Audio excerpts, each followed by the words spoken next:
ओम शांति। भगवत गीता श्लोक क्लास में आज का श्लोक है 9वें अध्याय का 23वां श्लोक, अध्याय 9, श्लोक नंबर 23।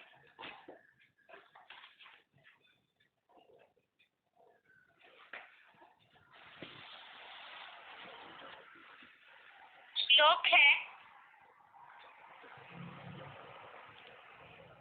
ये त्यज्य देवता भक्ता यजन्ते श्रद्धयान्वितः तेति मामेव कौन्तेय यजन्त्य विधिपूर्वकम्। श्लोक दोबारा। ये त्यज्य देवता भक्ता यजन्ते श्रद्धयान्विता तेति मामेव कौन्तेय यजन्त्य विधिपूर्वकम्। श्लोक का संधि विच्छेद है, ये अपि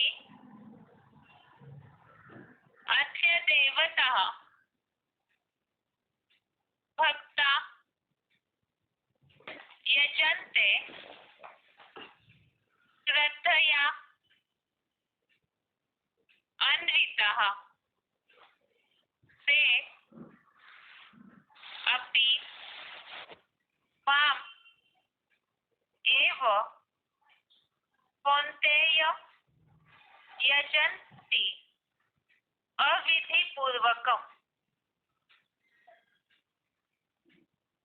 संधि विच्छेद दोबारा। ये अपि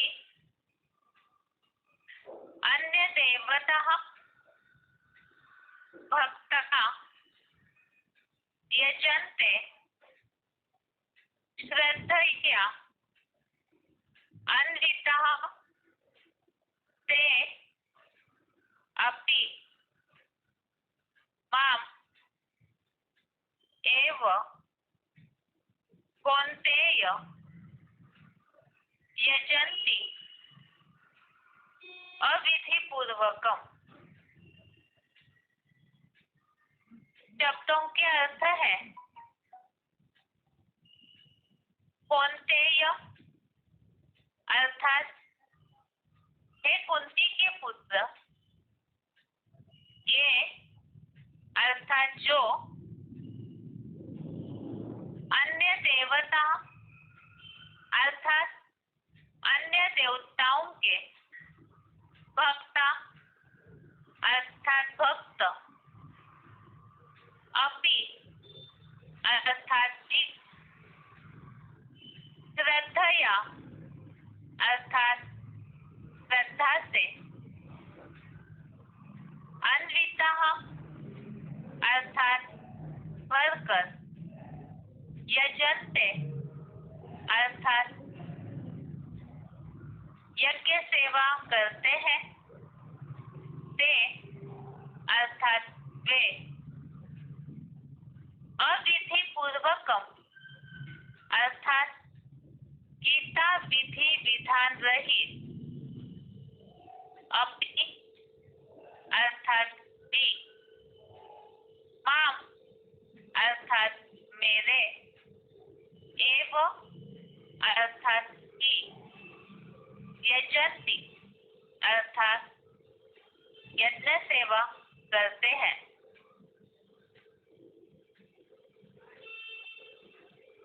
श्लोक का अर्थ दोबारा। शब्दों के अर्थ दोबारा। कौन्ते अर्थात हे कुंती के पुत्र, ये अर्थात जो, अन्य देवता अर्थात अन्य देवताओं के भक्ता अर्थात भक्त, अपि अर्थात भी, श्रद्धया अर्थात श्रद्धा से अन्वितः अर्थात भरकर, यजन्ते अर्थात यज्ञ सेवा करते हैं, ते अर्थात वे अविधि पूर्वकम अर्थात गीता विधि विधान रहित, अपि अर्थात दी, माम अर्थात मेरे, एव अर्थात की, यजन्ति अर्थात यज्ञ सेवा करते हैं।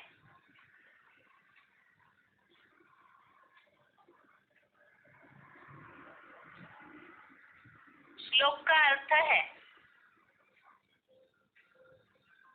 हे कुंती के पुत्र, जो अन्य देवताओं के भक्त भी श्रद्धा से भरकर यज्ञ सेवा करते हैं, वे गीता विधि विधान रहित भी मेरी ही यज्ञ सेवा करते हैं। यहाँ हम श्लोकों में जो टॉपिक चल रहा है, भगवान के भक्तों के बारे में जो उल्लेख बताया हुआ है, उसे समझ रहे थे। जैसे इसके पहले के श्लोकों में किस तरह से शिव बाबा को प्रसन्न करके देवता बनते हैं, फिर उनके पुण्य का फल जब नष्ट हो जाता है तो किस तरह से वो फिर मृत्यु लोक में प्रवेश पाते हैं, इसके बारे में समझा कि वही किस तरह से मनुष्य बनते हैं, नरकीय लोक में प्रवेश पाते हैं, उसके बारे में उल्लेख आया। और इसी को समझते हुए ये बात बताई भगवान ने कि जो अव्यभिचारी लोग हैं, जो एक भगवान में ही ध्यान मग्न है, तो उनकी रक्षा का भार स्वयं भगवान वहन करते हैं। लेकिन ये तभी हो सकता है जब परम पिता परमात्मा को पहचानेंगे, अर्थात जो ऐसी उपासना करने वाले हैं, सकाम उपासना, तो ऐसों की प्राप्ति यही है कि स्वयं भगवान उनका भार उठाते हैं। और आज के श्लोक में यहाँ एक अलग उल्लेख बताया कि कुछ ऐसे भी भक्त हैं जो कि भगवान को छोड़ के देवताओं के भक्त बनते हैं, लेकिन वो श्रद्धा से यज्ञ सेवा करते हैं, तो वो गीता विधि विधान रहित भी मेरी ही यज्ञ सेवा करते हैं। तो यहाँ पर ये बात बताई, भक्ति मार्ग के हिसाब से अगर इसे ले तो भगवान और देवताओं में कई भक्तों को अंतर ही नहीं पता होता है, तो इसीलिए वो देवताओं को ही भगवान समझ करके पूजा करते हैं, जो 7वें अध्याय में भी इस प्रकार उल्लेख आया था। तो ऐसे जो है तो वो भी भगवान की ही यज्ञ सेवा करते हैं, अर्थात इनडायरेक्टली वो इसी तरह से यज्ञ सेवा करते हैं जो कि भगवान तक पहुंचती है। इसी संबंध क्लैरिफिकेशन वाले अर्थ में और स्पष्टीकरण दिया हुआ है। क्लैरिफिकेशन सहित अर्थ है, देहभान नाशिनी कुंतयति धारयति देहम, ऐसी बुद्धि के पुत्र जो शिव बाबा के अलावा कोई अन्य ब्रह्मा विष्णु कलाबद्ध लक्ष्मी नारायण आदि देवी देवताओं के भक्त भी श्रद्धा से भरकर यज्ञ सेवा करे हैं, वे एडवांस सच्ची गीता विधि विधान रहित रुद्र यज्ञ सेवी बंद भक्त भी अव्यक्त मूर्त बने विदेही रूप मेरे ज्योतिर्लिंग की ही यज्ञ सेवा करते हैं। तो यहाँ अर्जुन का एक नाम दिया है कौन्तेय, अर्थात कुंती के पुत्र, और कुंती का अर्थ बताया देहभान नाशिनी, कुंतयति धारयति देहम। और ऐसे कुंती के पुत्र अर्थात अर्जुन को भगवान ये बात बता रहे हैं कि शिव बाबा के अलावा और कोई, जैसे कि ब्रह्मा विष्णु ये भी देवताएं हैं, और कलाबद्ध लक्ष्मी नारायण अर्थात वो भी कम कला वाले लक्ष्मी नारायण है, देवी देवताओं की कैटेगरी। तो ऐसे जो देवी देवताओं के भक्त है वो भी श्रद्धा से ही यज्ञ सेवा करते हैं, लेकिन वो एडवांस सच्ची गीता के विधि विधान रहित रुद्र यज्ञ सेवी अर्थात जो भगवान आकर के सही सच्चा ज्ञान बताते हैं, वो सच्चा गीता ज्ञान एडवांस नॉलेज उसके विधि विधान से रहित अर्थात उसे छोड़ करके जो ऐसे यज्ञ सेवा करते उन्हें मंद भक्त बताया। तो ऐसे मंद भक्त भी अव्यक्त मूर्त बने विदेही रूप मेरे ज्योतिर्लिंग की ही यज्ञ सेवा करते हैं। तो ये श्लोक का अर्थ है यहाँ पर, जैसे कि 22वें श्लोक में ये बात बताई हुई है कि परम पिता को पहचान करके ही जो इस तरह उपासना करते हैं या अव्यभिचारी रीति से भगवान में जो ध्यान मग्न है, तो अव्यभिचारी भक्तों की भगवान को पहचानने वालों के लिए प्राप्ति बताई कि भगवान उनके रक्षक है। और यहाँ अलग ऐसे भक्त बताए हुए हैं जो कि भगवान को पहचानते नहीं, शिव बाबा के अलावा और कोई अन्य देव के भक्त है, तो वो भी लेकिन श्रद्धा से यज्ञ सेवा करते हैं। तो वो यज्ञ सेवा भी बताया कि वो भगवान के ही उस ज्योतिर्लिंग की ही यज्ञ सेवा करते हैं। इस श्लोक का अर्थ है, उच्चारण सुनते हैं, उसके बाद पॉइंट्स।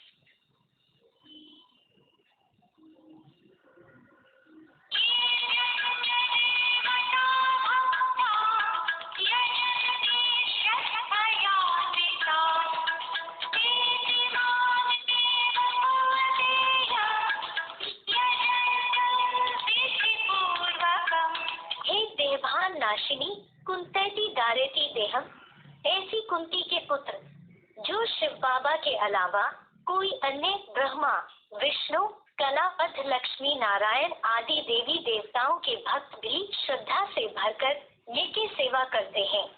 वे एडवांस सच्ची गीता विधि विधान रहित रुद्र यज्ञ सेवी मंद भक्त भी अव्यक्त मूर्त बने विदेही रूप मेरे ज्योतिर्लिंग की ही यज्ञ सेवा करते हैं।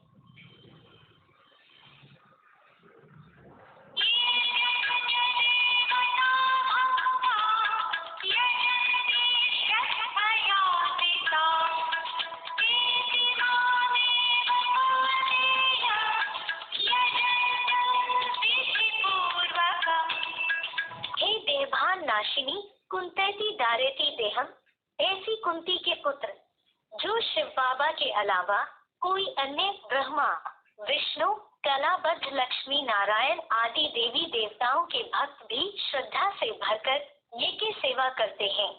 वे एडवांस सच्ची गीता विधि विधान रहित रुद्र यज्ञ सेवी मंद भक्त भी अव्यक्त मूर्त बने विदेही रूप मेरे ज्योतिर्लिंग की ही यज्ञ सेवा करते हैं। आगे है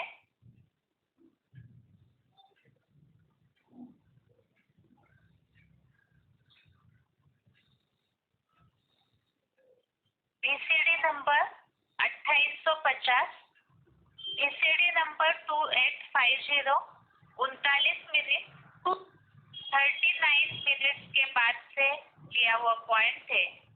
देहभान नाशिनी कुंतयति धारयति देहम।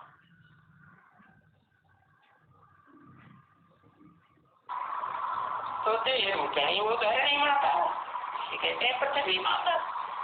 और आत्मिक रूप में जिसे महाभारत में क्या नाम दिया है? कुंती। क्या कुंती का अर्थ क्या है? कुंत। कुंत कहते हैं जो देहवान को फाड़ के रखे, उसको कहते हैं कुंत। देहम धारयते उसको कहते हैं कुंत। और उसकी चोले में है तो वही कुंती। कैसा पाठ बजाया महाभारत में? कैसा दिखाते हैं? द्रौपदी के रूप में पाठ बजाया कि भाई हमें तो साफ ही कहना है देदारियों। और कुंती ने कैसा पाठ बजाया? अरे भले अपने पेट से पैदा हुए बच्चे हैं, उनको पालना भी दी है, जिंदगी में प्यार में पहुंच दिया है, लेकिन फिर भी अपने कुल की कान बचानी है। ससुर का नाम बाबा करना है या नहीं करना है? कि छोड़ के चला जाना है? तो कुल की कान बचानी है। तब तक कुल में रहती है जब तक दोनों कुल, पांडव कुल और कौरव कुल, दोनों मिलकर के एक न हो। आगे है DCD नंबर 2307, DCD नंबर 2307, 1 घंटा 58 मिनट 1 आवर 58 मिनट्स के बाद से लिया हुआ पॉइंट है। अन्य देवताओं के भक्त भी श्रद्धा से भरकर यज्ञ सेवा करते हैं, वे भी मेरे ज्योतिर्लिंग की ही यज्ञ सेवा करते हैं।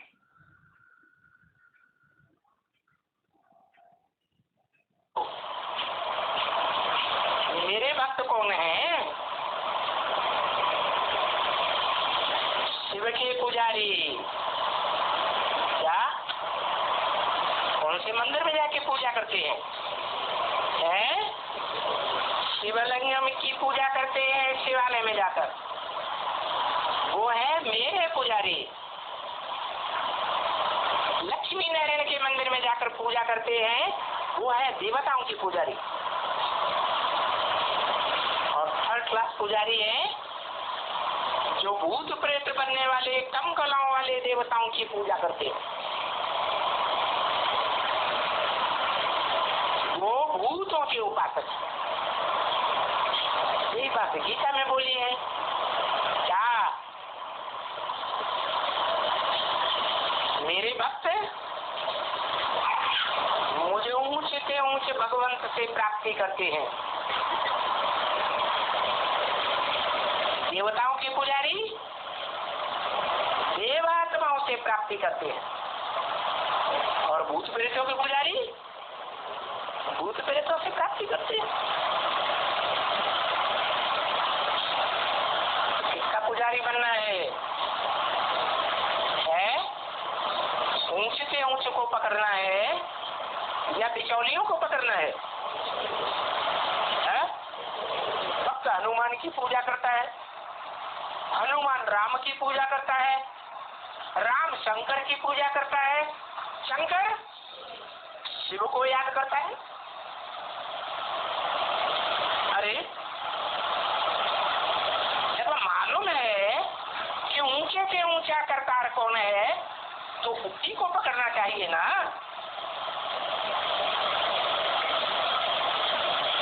तो समझो मेरे भक्त कौन है? शिव की पुजारी, लक्ष्मी नारायण की पुजारी है, राम सीता की पुजारी है, वो भी भक्त है। परंतु पहले किनको पकड़ो?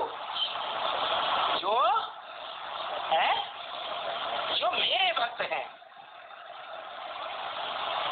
लक्ष्मी नारायण की नहीं, भूत प्रेतों की भक्त नहीं, मेरे और मेरे बच्चों को।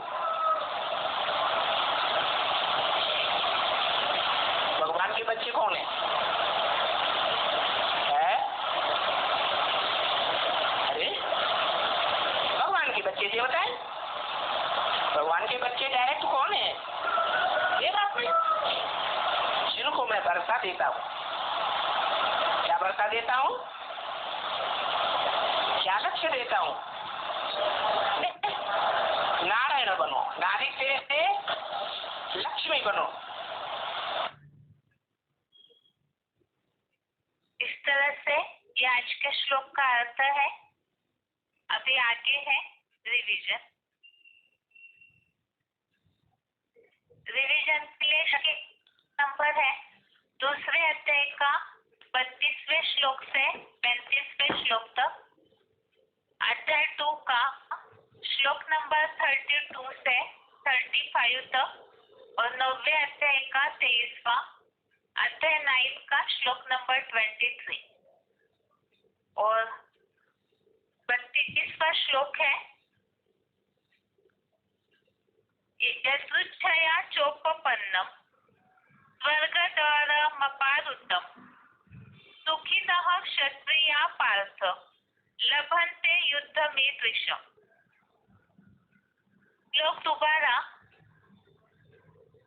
यदृच्छया चोपपन्नम स्वर्गद्वारमपारुतम सुखिनः क्षत्रियः पार्थ लभन्ते युद्धमीदृशम्।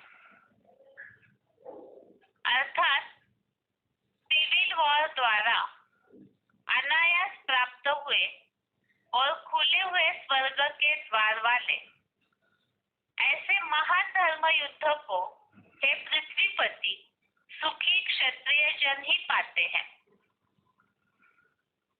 नीचे मुरली पॉइंट दिया हुआ है। मुरली तारीख 6 मई 1967, मुरली डेट 6 मई 1967। पॉइंट है जो मायावी विकारों के युद्ध के मैदान में देह भान को छोड़ेंगे वे स्वर्ग में आवेंगे।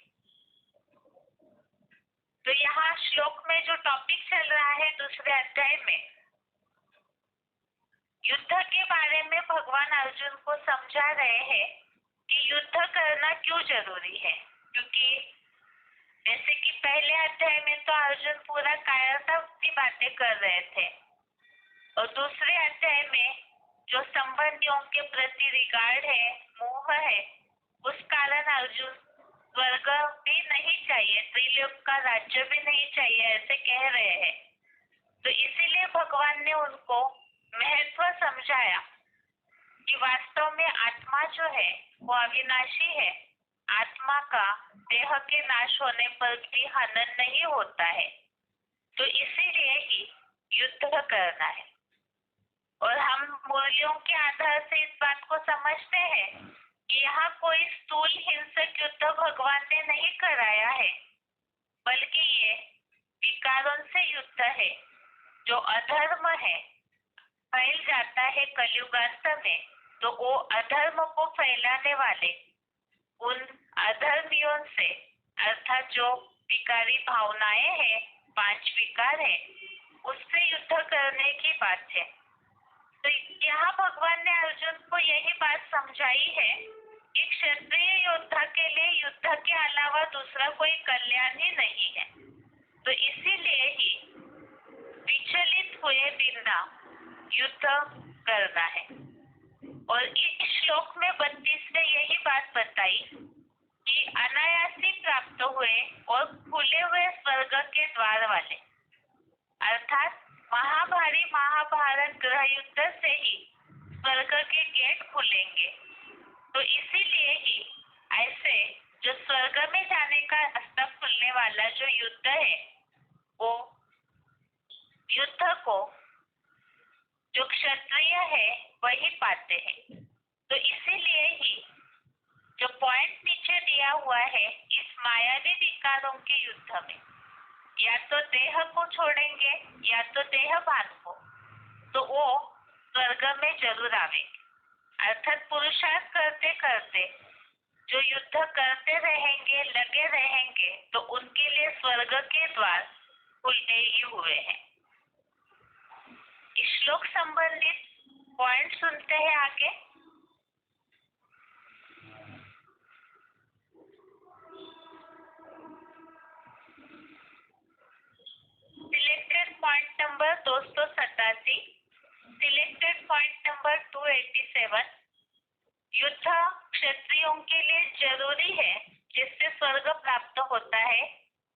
इस बारे में इस पॉइंट पे उल्लेख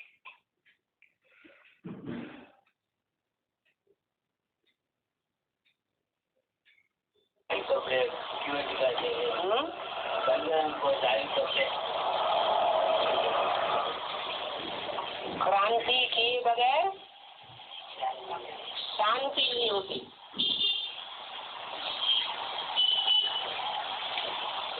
अंत कब होता है? क्रांति।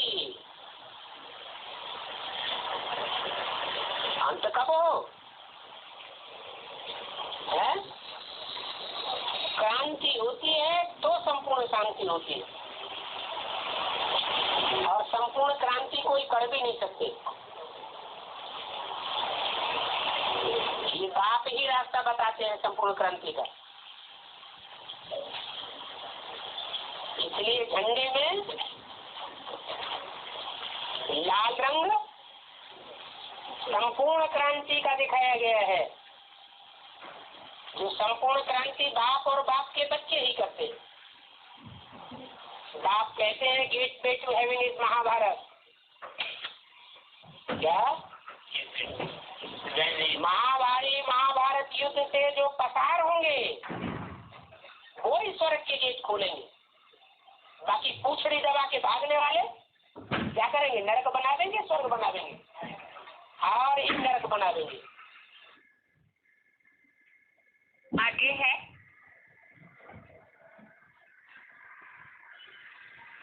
Selected point number 1094, selected point number 1094।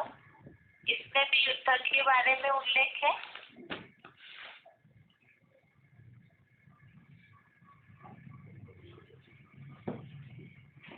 Gita में तो अर्जुन को उपदेश दिया है, क्या करो है?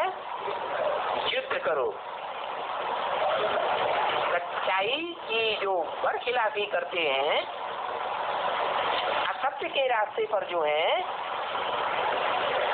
उनसे टकराना है या भाग जाना है?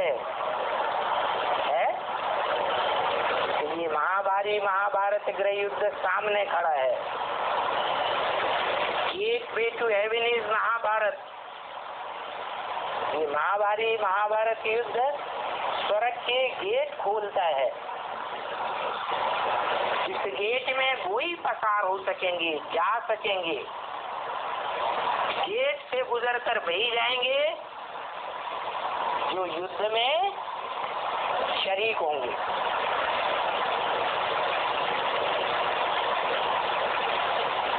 युद्ध में शरीक नहीं होंगे, भगोड़े बनेंगे तो स्वर्ग में नहीं आ सकते। आगे है 33वां श्लोक, श्लोक नंबर 33 है। अथ चेत्त्वमिमं धर्म्यं संग्रामं न करिष्यसि ततः स्वधर्मं कीर्तिं च हित्वा पापम वाप्स्यसि। श्लोक दोबारा। अथ चेत्त्वमिमं धर्म्यं संग्रामं न करिष्यसि ततः स्वधर्मं कीर्तिं च हित्वा पापम वाप्स्यसि। अर्थात किंतु यदि तू गेट वे टू हेवन वाला यह धार्मिक अहिंसक महाभारत युद्ध नहीं करेगा तो अल्लाह अव्वल दिन के सत्य सनातन स्वधर्म और कीर्ति को नष्ट करके द्वैतवादी नारकीय दैत्यों की हिंसक धर्म वृद्धि के पाप का ही भागी बनेगा। तो यहाँ श्लोक में ये बात बताई, जो युद्ध करते हैं मायावी युद्ध, विकारों से युद्ध, अधर्म से युद्ध करते हैं, तो ऐसे जो धार्मिक महाभारत युद्ध करने वाले हैं उनके लिए तो स्वर्ग के गेट खुलेंगे। लेकिन इससे पीछे हटा, जैसे कि युद्ध से भागने की कायरता की बातें अर्जुन कर रहे थे, तो अगर इस तरह से युद्ध से पीछे हटे तो फिर जो स्वधर्म है सत्य सनातन धर्म, उस सत्य सनातन धर्म का स्वधर्म और जो कीर्ति है उसकी, उसे नष्ट करके पाप का भागी बनेगा। अर्थात यहाँ पर जैसे पुरुषार्थ करते करते अवस्था ऊपर नीचे होती है, 5 विकारों से कोई भी विकारों का वार होकर पीछे हटते हैं, अवस्था डाउन होती है, पुरुषार्थ करना छोड़ देते हैं या तो अनिश्चय बुद्धि बन जाते हैं। तो ऐसे होने से जो बताया द्वैतवादी नारकीय दैत्यों की हिंसक धर्म वृद्धि के पाप का ही भागी बनेगा। तो स्वर्ग स्थापना के लिए जो मददगार नहीं बनते हैं युद्ध करके, तो जरूर हो और धर्मों में सहयोग देने के निमित्त बनेंगे, अर्थात नारकीय दैत्यों की हिंसक धर्म वृद्धि का पाप के भागी बनेंगे। तो यहाँ पर युद्ध से भागने से क्या नुकसान है वो बताया हुआ है, और इसीलिए कई मुरलियों में शिव बाबा ने भी इस बात को बताया है कि वास्तव में युद्ध से कायर होकर के भागना नहीं है। आगे है पॉइंट,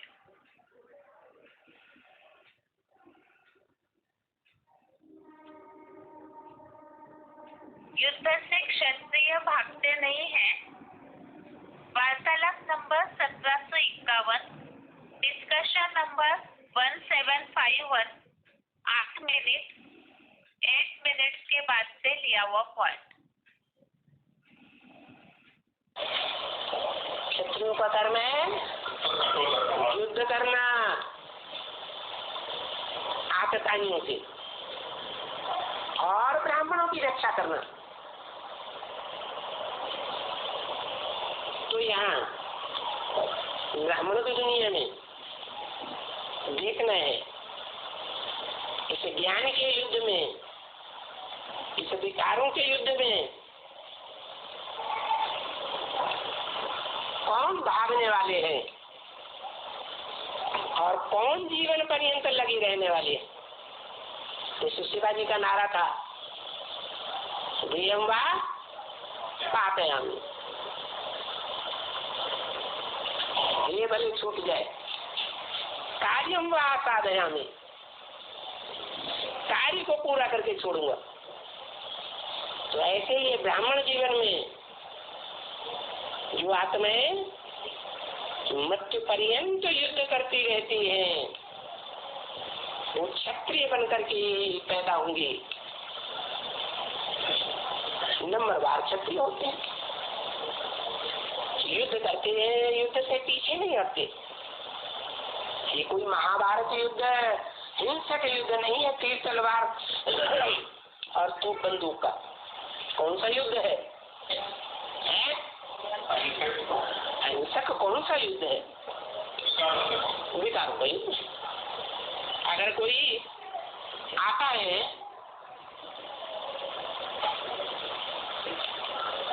और जैसे भक्ति मार्ग में प्रसिद्ध है, कोई युद्ध के लिए ललकारता है तो लड़ना चाहिए या भाग जाना चाहिए? है? युद्ध में क्षत्रिय असल होंगे, वो युद्ध करेंगे, भागेंगे नहीं। तो ये भी विकारों का युद्ध है, इसमें भागना नहीं है, जीतना है, इंद्रिय जीत करना है।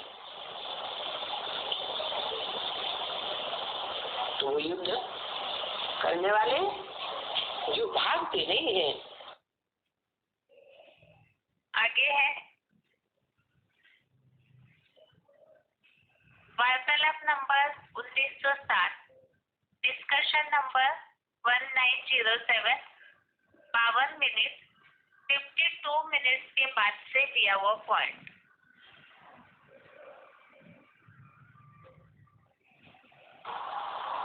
जो युद्ध करता है विजय प्राप्त करता है, युद्ध से भागने वाला विजय नहीं प्राप्त कर सकता। अर्जुन पहले अध्याय में कायरता की बातें करता है, युद्ध से भागने की बातें करता है। तो भगवान के द्वारा प्राप्ति कर सकता है? नहीं कर सकता। अभी भी ये नियम है, gate to heaven is Mahabharat. जो महाभारत युद्ध सामने खड़ा हुआ है उसका दरवाजा वो ही खोलेंगे,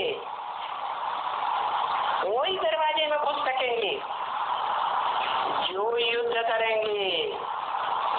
युद्ध से भागने वाले जो मुसलमान जैसे होते हैं ना, वो स्वर्ग में नहीं आते।